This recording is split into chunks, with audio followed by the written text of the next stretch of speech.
Hey guys, welcome back to the show. This is the next episode in my anchor series, and in this one what I'm going to cover is the Girth Hitch anchor. Now I'm going to show you the two ways that I've seen this done.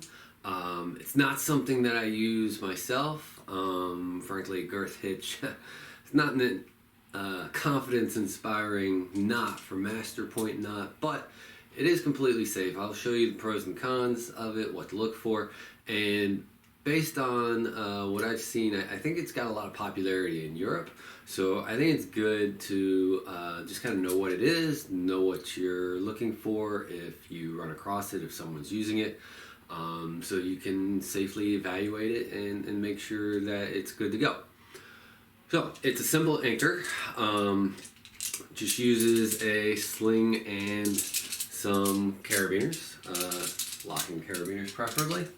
So I'm just going to take and place my two carabiners here. I have a single length sling in this case. Go ahead and hook the first one up. And the second one.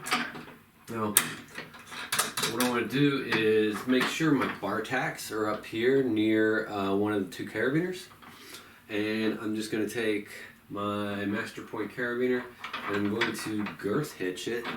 So show you that real close. Goes through the carabiner, out and over the back. So it's not actually a knot, it's just hitched on there. We're going to dress it really nice, get it good and tight. And that's my master point. It's a girth hitch. Now, it's super simple. As you saw, fast to tie. It is equalized in a single point of direction.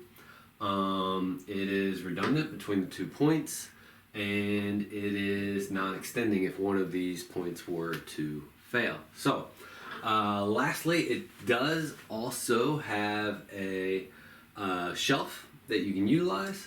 So if you're going to do that, you need to clip through both legs, and then you have a shelf that is also, again, equalized. It is non-extending, and it's redundant in the same way that the master point is. So that's the first way that I've seen to tie this. I'm going to show you the second way, and then I'm going to tell you what to look for, kind of what the pros and cons are of the Girth Hitch anchor. Alright, second way I've seen this done is with just a single locking carabiner and a double length runner. Now, this is only possible when you have 2-point anchor that has like wrap rings in them, or in this case I've got some quick links in here. Okay, so first thing you do, take your runner out here. Now I want to get my bar tacks up near the top, and I'm going to girth hitch this to my first ring. Okay. Now, very important to get the bar tacks up out of the way, and you'll see why in just a moment. I'm going to take the other end of my sling, I'm going to run it through the other ring. Okay. And I'm going to come down here, and I've got this loop, and I've got these. I'm going to line everything up. I'm going to girth hitch that onto this carabiner. Okay? Now, I wanted my bar tacks up here because if I have those down in the way at this point, it's going to be really hard to get a good, tight girth hitch. So there we go. That's really it. It's super simple and extremely minimalist. Now you can't always use this because you're not always going to have 2 rings. You may just have bolts, but it is a way to do it with super minimal gear.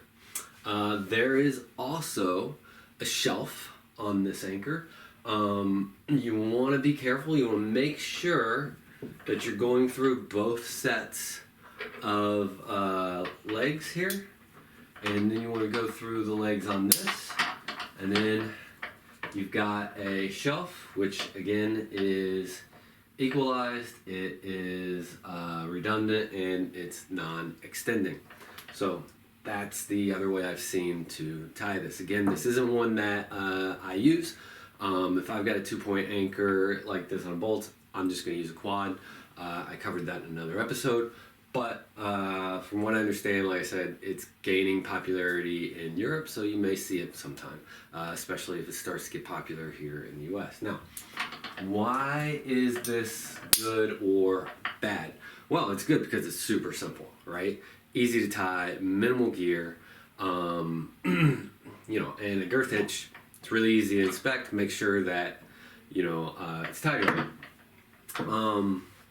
The big con and the concern that people have about this is, what happens if the Dyneema sling cuts? There's not a knot here. Will this just slip out of the hitch?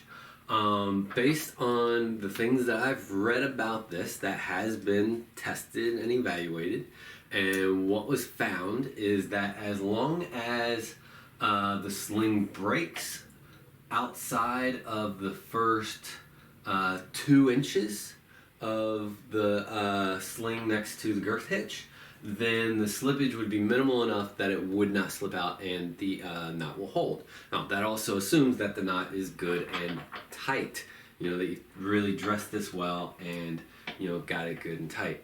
For me, like I said, I'm not a huge fan of that, but good to know. So, if that's the risk, if we are going to use this, the thing we need to look at when we're evaluating is there anywhere that, this anchor is running over that might be in contact with rock, right? Where we could risk cutting the sling. If that risk isn't there, if it's slightly overhanging like it is in this case, because I've got a 15 degree wall here, the entire sling is hanging off of the wall. There's no contact with what would be rock. Plus, I'm here at the anchor. I can see it and manage it. The risk is pretty much nil. So maybe it's fine. What do you think? Is it something you guys would be comfortable with? Put in comments. Let me know. Like I said, I don't use it, but I think it's important to know it so that if you see it, you can properly inspect it. Right? Because you got to buddy check everything. So that's it. The girth hitch anchor. I'll see you guys next time.